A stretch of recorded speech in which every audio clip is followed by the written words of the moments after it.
जब इंस्पेक्शन हुई, जब यहाँ पर फिजिकल वेरिफिकेशन हुई, जो जो रिकमेंडेशन दी गई थी, जो जो फॉल्ट्स निकाले गए थे, उन सबको इग्नोर भी किया गया। 200 बेडेड गवर्नमेंट मैटरनिटी हॉस्पिटल जो कि गांधीनगर में है, आज 2021 है और अभी तक ये गवर्नमेंट मैटरनिटी हॉस्पिटल फंक्शनल नहीं हो पाया है। फंक्शनल वर्ड मैं इसलिए कह रही हूँ क्योंकि जो मकसद इस गवर्नमेंट मैटरनिटी हॉस्पिटल का था कि प्रेग्नेंट महिलाओं को अच्छा हेल्थ केयर इंफ्रास्ट्रक्चर मिलता और साथ ही में SMGS हॉस्पिटल पर जितना लोड है वो लोड थोड़ा कम होता, वो मकसद अभी तक पूरा नहीं हो पाया है। ये इतनी बड़ी बिल्डिंग तो आप मेरे पीछे ज़रूर देख रहे हैं, लेकिन अभी भी इस 200 बेडेड गवर्नमेंट मैटरनिटी हॉस्पिटल में मैटरनिटी का कोई भी काम नहीं हो रहा, यानी कि प्रेग्नेंट महिलाओं को यहाँ पर कोई भी सुविधा नहीं मिल रही क्योंकि ये हॉस्पिटल अभी तक उनके लिए फंक्शनल नहीं किया गया है। बात करें कि ये गवर्नमेंट मैटरनिटी हॉस्पिटल जब बनाने जा रहे थे तब क्या जो दिक्कतें और परेशानियां आज के टाइम में आ रही हैं जिसकी वजह से हॉस्पिटल फंक्शनल नहीं हो पा रहा, क्या उन दिक्कतों परेशानियों के बारे में जम्मू कश्मीर की सरकार को मालूम था? तो मैं आपको बता दूं कि 2012-13 में ये प्रपोज किया गया था कि गांधीनगर में ये गवर्नमेंट मैटरनिटी हॉस्पिटल बनाना है। उस समय ये जो जगह आइडेंटिफाई की गई थी, इसको लेकर चीफ मिनिस्टर्स मॉनिटरिंग सेल ने कई सारे सवाल उठाए थे। जब फिज़िकल वेरिफिकेशन रिपोर्ट आई तो फिज़िकल वेरिफिकेशन रिपोर्ट में बताया गया कि ये जो जगह है ये काफ़ी नहीं है कि यहाँ पर इतना बड़ा हॉस्पिटल बनाया जा सके। और क्या कुछ इस रिपोर्ट में कहा गया था? पहली चीज़ कि यहाँ पर कंस्ट्रक्शन करने से पहले ये सोचना ज़रूरी है कि जब यहाँ पर खुदाई की जाएगी तो जो पास की 3 बिल्डिंग्स हैं क्या उन्हें तो कोई डैमेज नहीं होगा, क्योंकि ये चीज़ देखने को भी मिली थी जब लेजिस्लेटिव कॉम्प्लेक्स जो है वो जम्मू का बन रहा था कि पुरानी जो बिल्डिंग थी वो टूट गई और उसकी वजह से कॉस्ट जो है वो एस्केलेट कर गई। दूसरी इम्पॉर्टेंट बात कि ये जो स्पेस है 5 कनाल की स्पेस में ये गवर्नमेंट मैटरनिटी हॉस्पिटल बनाया गया है, जबकि इस रिपोर्ट में ये कहा गया कि प्राइमरी हेल्थ केयर सेंटर्स भी जो हैं उनके लिए भी 5 कनाल की जगह इस्तेमाल की जाती है। CHC बसोली के लिए जो कि 40 बेडेड है उसके लिए 53 कनाल जगह इस्तेमाल की गई है, यानी कि जो प्राइमरी हेल्थ केयर सेंटर है उनके लिए जब आप 50 कनाल, 12 कनाल, 20 कनाल जगह इस्तेमाल कर रहे हैं, सब डिस्ट्रिक्ट हॉस्पिटल के लिए जब आप 15 कनाल जगह इस्तेमाल कर रहे हैं, तो कैसे पॉसिबल है कि आप ये इतना बड़ा हॉस्पिटल 5 कनाल की जगह में कंस्ट्रक्ट करें?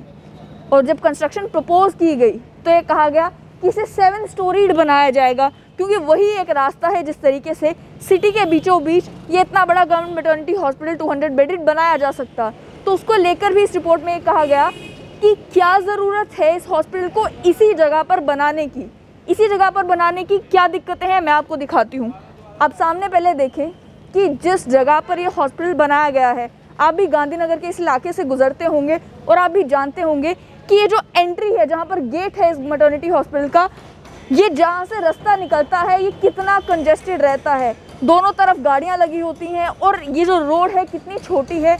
यहाँ पर कोई आम आदमी अगर आना चाहे तो किस तरीके से आएगा? दिन के टाइम में यहाँ पर कितनी हैवी कंजेशन होती है और इस कंजेशन के चलते जब ये मैटरनिटी हॉस्पिटल फंक्शनल होगा, क्या आप समझ सकते हैं कि एक महिला जो कि प्रेग्नेंट होगी, लेबर में होगी, उसे पहले यहाँ पर इंतज़ार करना होगा, पहले जाम खुलेगा, उसके बाद वो जो है ये हॉस्पिटल तक पहुँचेगी। साथ ही में जब ये हॉस्पिटल फंक्शनल होगा तब यहाँ पर कंजेशन कितना बढ़ जाएगा उसका आप अंदाज़ा ही लगा सकते हैं। ये वो पहली दिक्कत परेशानी थी जिसके कारण ये कहा गया था कि कोई ऑल्टरनेटिव जगह ढूंढनी चाहिए जहाँ पर ये मैटरनिटी हॉस्पिटल आसानी से बनाया जा सके। अब आप कहेंगे कि सिटी के बीचों बीच मैटरनिटी हॉस्पिटल होने का तो फ़ायदा ही है, क्योंकि सिटी का जो लोड है वो कम होगा, लोग SMGS हॉस्पिटल जाने की जगह यहाँ पर आएंगे। लेकिन इस मॉनिटरिंग रिपोर्ट में ये तक कहा गया कि सिटी की जो डेफिनेशन है वो बदलती जा रही है। मीरा साहिब का इलाका जो पहले अर्बन नहीं कंसिडर किया जाता था, अब वहाँ पर भी अच्छी फैसिलिटीज़ मौजूद हैं। इसीलिए कोई ऐसी जगह जहाँ पर सरकारी ज़मीन मौजूद हो, वो सिटी के आउटस्कर्ट्स में ही क्यों ना हो, वहाँ पर जहाँ पर खुली ज़मीन मौजूद हो वहाँ पर इस हॉस्पिटल को कंस्ट्रक्ट करना चाहिए, ताकि लोग वहाँ पर आसानी से पहुँच भी जाएँ, ट्रैफिक कंजेशन का खतरा भी ना हो और साथ ही में पार्किंग की खुली जगह मिल सके।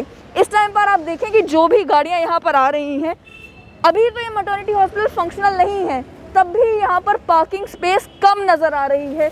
डॉक्टर्स तक के लिए ये पार्किंग स्पेस पूरी नहीं हो पाती। यहाँ पर जो सिक्योरिटी गार्ड काम कर रहे हैं उनका भी ये कहना है कि इवन जो अभी डॉक्टर्स आते हैं उन्हें भी दिक्कत आती है पार्किंग की। हालांकि नीचे स्टाफ पार्किंग जो है वो बनाई गई है। पार्किंग स्पेस को लेकर भी 2013 में ही जब यहाँ पर फिजिकल वेरिफिकेशन की गई थी, यहाँ पर उस रिपोर्ट में ये कहा गया था कि पार्किंग की दिक्कत आएगी जिस समय हॉस्पिटल बनाया जाएगा। पार्किंग की दिक्कत इसलिए आएगी क्योंकि आप प्रपोज कर रहे हैं कि बेसमेंट पार्किंग बनाई जाए, लेकिन उस बेसमेंट पार्किंग में भी 58 जो है लाइट व्हीकल्स और उसके अलावा फ्यू 2 व्हीलर जो है लगाने की जगह होगी, उसके अलावा स्पेस नहीं होगी। 3 से 4 करोड़ रुपए लगने थे, ये एस्टिमेट किया गया था उस टाइम पर ये बेसमेंट की पार्किंग बनाने के लिए। और पार्किंग बनाने के बाद भी ये कहा गया था यहाँ पे इतनी एडिक्वेट स्पेस नहीं होगी कि जब लोड बढ़ेगा। 200 बेडेड मैटरनिटी हॉस्पिटल है, 200 बेडेड, तो जब पेशेंट्स को लाया जाएगा, पेशेंट्स के परिजन आएंगे यहाँ पर, तो ये पार्किंग स्पेस एडिक्वेट नहीं होगी।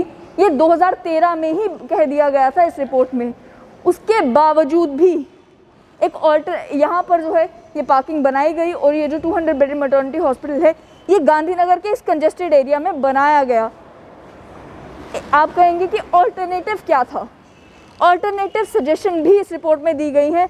रिपोर्ट में कहा गया है कि आपके पास ऑप्शन था कि अगर आप आउटस्कर्ट्स में किसी खुली जगह पर ये हॉस्पिटल बनाते, सरकारी लैंड अगर वहाँ पर इतनी मौजूद नहीं भी होती तो आप प्राइवेट पार्टी से लैंड एक्वायर कर सकते थे।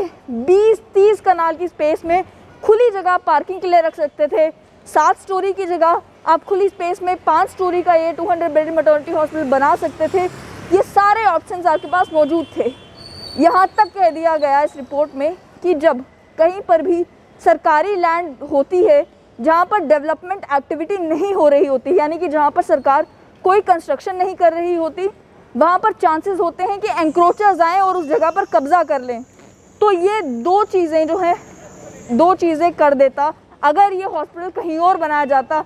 एक तो लैंड एंक्रोचर से बच जाती और दूसरा खुली जगह पर, स्पेशियस जगह पर पार्किंग के साथ एक अच्छा सा 200 बेडेड मैटरनिटी हॉस्पिटल बन जाता।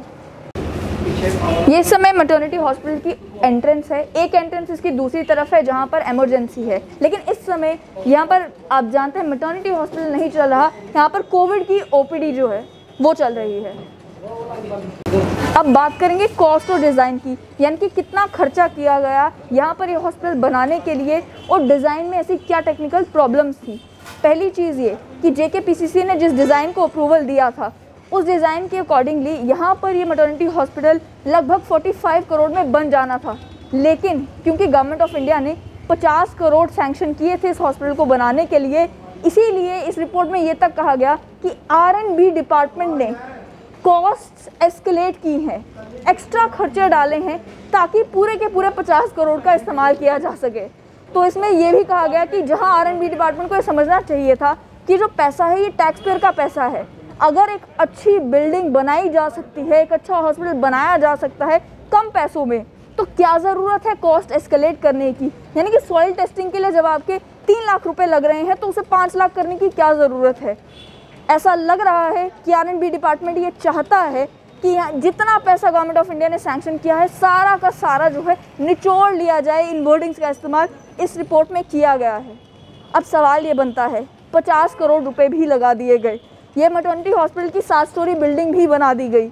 2013 में जब इंस्पेक्शन हुई, जब यहाँ पर फिजिकल वेरिफिकेशन हुई, जो रिकमेंडेशन दी गई थी, जो फॉल्ट्स निकाले गए थे, उन सबको इग्नोर भी किया गया। लेकिन आज के टाइम में भी आखिर ये मैटरनिटी हॉस्पिटल फंक्शनल क्यों नहीं हो पा रहा।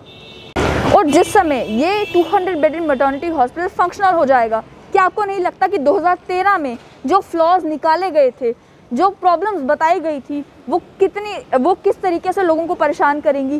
पहली दिक्कत कंजेशन की, वो कंजेशन की प्रॉब्लम दूर नहीं होगी, बढ़ेगी। दूसरी दिक्कत पार्किंग की, ये पार्किंग की दिक्कत तब लोगों को आएगी जब यहाँ पर पेशेंट आना शुरू होंगे। और उसके अलावा इस रिपोर्ट में जो कुछ कहा गया है, कैसे सरकार ये इंश्योर करेगी कि अब जब ये हॉस्पिटल बन चुका है, पैसे खर्च हो चुके हैं, अब जाकर उन प्रॉब्लम्स को एड्रेस करे।